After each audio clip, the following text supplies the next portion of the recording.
Immaginate di camminare per via 20 settembre a Roma, una strada normale, trafficata.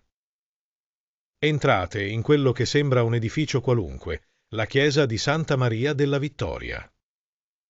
Girate a destra e all'improvviso, bam, vi trovate davanti a una scena che vi blocca il respiro. Una donna in estasi, con la bocca semiaperta e gli occhi chiusi, mentre un angelo sorridente le punta una freccia dorata verso il cuore. La luce sembra venire direttamente dal paradiso. È così realistica che per un momento dimenticate di essere in una chiesa. Questa è l'estasi di Santa Teresa e dal 1652 continua a far discutere. Perché? Ve lo spiego subito.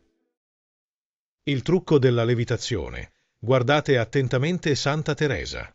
Sembra letteralmente fluttuare nell'aria, sostenuta solo da soffici nuvole di marmo. Ma aspettate, il marmo pesa. Come diavolo ha fatto Bernini a creare quest'illusione?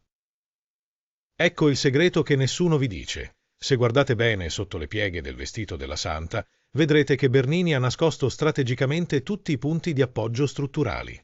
La base vera della scultura è camuffata perfettamente tra le pieghe del tessuto marmoreo. Ma c'è di più. Le nuvole non sono solo decorative. Fungono da supporto nascosto.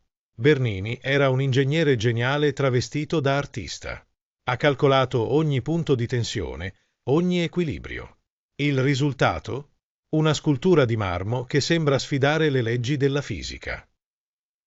E qui viene la parte più incredibile. Quando osservate la scultura dal basso verso l'alto, come fareste normalmente entrando nella cappella, l'effetto di levitazione è perfetto. Bernini ha studiato esattamente da quale angolo l'avreste vista. Ora alzate lo sguardo. Vedete quei raggi dorati che scendono dall'alto? Sembrano veri raggi di sole divino, vero? Bene, preparatevi perché quello che sto per dirvi vi farà capire quanto Bernini fosse un visionario. Dietro quella scultura, nascosta alla vista, c'è una finestra. Sì, avete capito bene. Bernini ha progettato l'intera cappella come un set cinematografico. La luce naturale entra da quella finestra nascosta e illumina la scena dall'interno. Ma ecco la genialata. I raggi di bronzo dorato non sono solo decorativi. Sono posizionati strategicamente per guidare e amplificare la luce reale. Durante il giorno, la scultura cambia completamente aspetto. Al mattino è più dolce, nel pomeriggio più drammatica. Bernini ha creato il primo effetto speciale della storia dell'arte 300 anni prima del cinema. E funziona ancora oggi, ogni singolo giorno, senza elettricità. E arriviamo al vero scandalo di quest'opera. Guardate il volto di Santa Teresa. Guardate bene. Bocca semiaperta, come se stesse sussurrando o gemendo. Occhi chiusi, non in preghiera, ma in abbandono totale. Testa reclinata all'indietro, capelli sciolti. Il corpo che si inarca leggermente. Ora, la domanda che tutti si fanno da 400 anni, è estasi mistica o è altro? Perché quell'espressione è identica a quella di una donna in un momento molto più terreno. Bernini lo sapeva perfettamente. Ha deliberatamente scelto di rappresentare l'estasi religiosa usando il linguaggio corporeo dell'estasi amorosa. Perché? Semplice. Voleva che il fedele capisse che l'amore divino è il più intenso di tutti gli amori.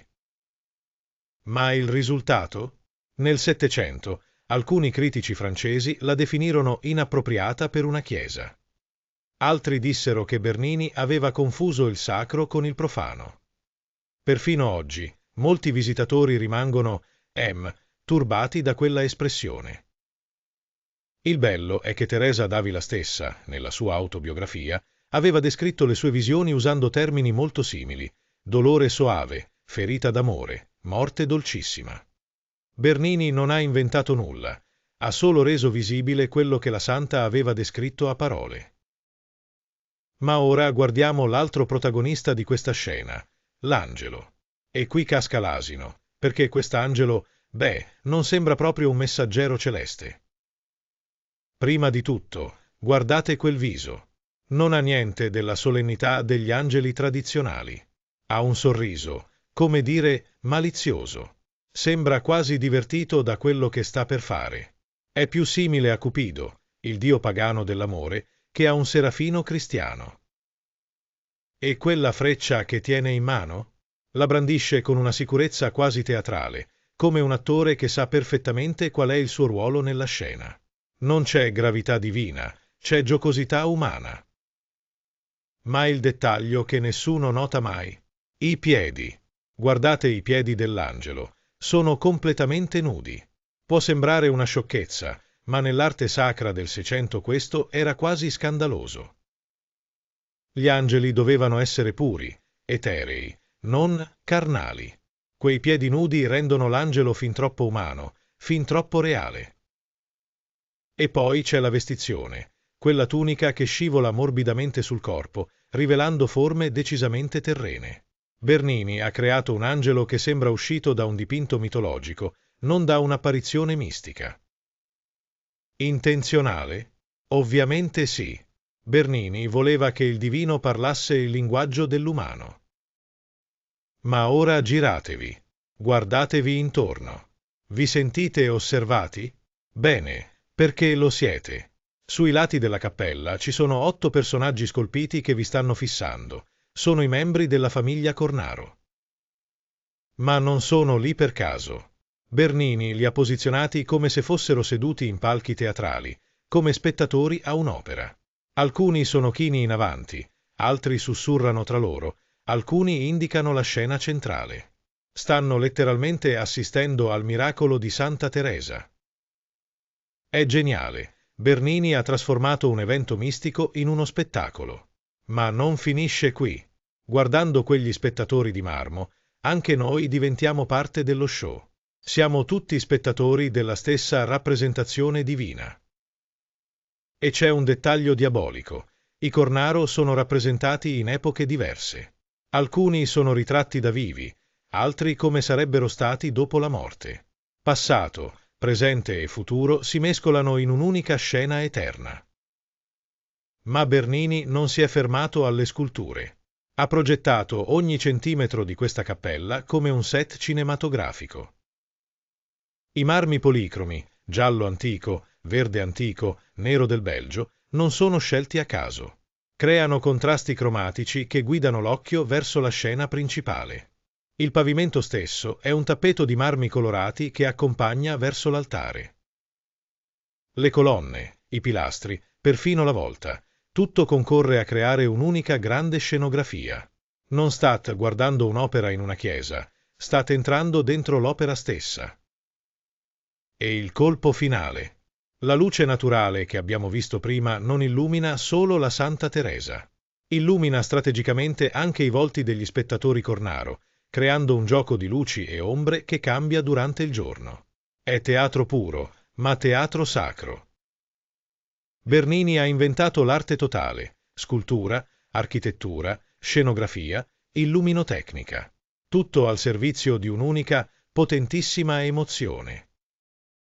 Ma chi era veramente questa Teresa? Ora che avete visto tutti questi segreti artistici, fermiamoci un attimo. Perché prima di parlare di marmo e di scandali, dobbiamo conoscere la protagonista di questa storia incredibile. Teresa Sánchez de Cepeda Ávila e Ahumada, questo il suo nome completo, nasce ad Avila nel 1515. E già da ragazza non aveva proprio niente della futura santa. Era vanitosa, si preoccupava moltissimo del suo aspetto. Leggeva romanzi cavallereschi di nascosto, quelli che oggi chiameremmo romanzi rosa e che allora erano considerati pericolosissimi per l'educazione delle ragazze. Era attratta dai balli, dalle feste, dalla vita mondana. A 20 anni entra nel convento carmelitano di Avila, ma non per vocazione mistica, era più una sistemazione sociale. E che convento era? Non quello che immaginate voi. Era più simile a un salotto aristocratico dove le suore ricevevano visite, organizzavano conversazioni brillanti e mangiavano dolci prelibati. Teresa stessa, con brutale onestà, ammette di aver vissuto 20 anni di quello che lei chiama tiepidezza spirituale. Praticamente faceva la suora part-time, pregava quando ne aveva voglia, socializzava quando le andava, viveva una vita decisamente rilassata. Ma a 39 anni, pensate, 39 anni, succede qualcosa di straordinario. Si trova davanti a un Cristo crocifisso e a quello che lei chiamerà la sua seconda conversione. Da quel momento è un'altra persona. Iniziano le visioni, le estasi, i fenomeni mistici che la renderanno famosa e pericolosamente sospetta. Nel 1557 i suoi confessori le ordinano di scrivere la sua autobiografia. Teresa non vuole. Ha il terrore che le sue esperienze possano essere fraintese. E aveva tutte le ragioni. Siamo nell'epoca dell'Inquisizione spagnola, quando bastava un sospetto di eterodossia per finire al rogo. Ma scrive. E in quella autobiografia Teresa descrive la visione che cambierà per sempre la storia dell'arte. Ascoltate le sue parole originali, quelle che Bernini lesse e trasformò in questo capolavoro. Vedevo accanto a me, dal lato sinistro, un angelo in forma corporea. Non era grande, ma piccolo e molto bello, il volto così infiammato che sembrava appartenere ai serafini che pare si abbrucino tutti nell'amore di Dio. Lo vedevo nelle mani una lunga lancia d'oro, e sulla punta del ferro mi sembrava che vi fosse un po' di fuoco. Questa lancia me la configgeva alcune volte nel cuore, e mi arrivava, a quanto mi sembrava, fino alle viscere. Quando la ritirava, mi sembrava che se le portasse via con sé, e mi lasciava tutta infiammata di grande amore di Dio. Il dolore era così grande che mi faceva lamentare, e la soavità che mi dava questo grandissimo dolore era così eccessiva, che non potevo desiderare che se ne andasse. Adesso capite perché Bernini l'ha scolpita così. Non ha inventato nulla, ha solo reso visibili, in marmo, le parole esatte di Teresa. Ma Teresa non era solo una mistica, era una rivoluzionaria ante litteram. Pensate, fu la prima donna proclamata dottore della Chiesa, ma solo nel 1970. Ci sono voluti 4 secoli per riconoscere la sua grandezza intellettuale. Ha riformato completamente l'ordine carmelitano, ha fondato 17 conventi viaggiando per tutta la Spagna, in un'epoca in cui le donne non potevano nemmeno uscire di casa senza permesso maschile. Teresa muore nel 1582, ma le sue parole erano così potenti, così visive, così cariche di emozione, che 100 anni dopo ispirarono Bernini a creare quest'opera che ancora oggi ci toglie il fiato. La ragazza vanitosa che leggeva romanzi d'amore di nascosto era diventata l'ispirazione per il più grande capolavoro del barocco. Una donna che aveva paura di scrivere le sue visioni è diventata immortale proprio grazie a quelle parole che temeva. Questa è la magia dell'arte, trasformare le paure in bellezza, le parole in marmo, l'invisibile in eterno.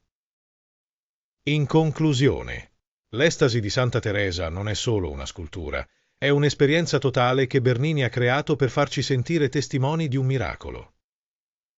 E voi, quando la vedrete dal vivo, riuscirete a distinguere dove finisce l'arte e dove inizia la magia.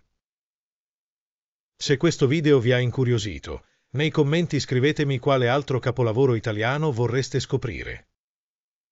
E non dimenticate di iscrivervi per non perdere i segreti più nascosti dell'arte italiana.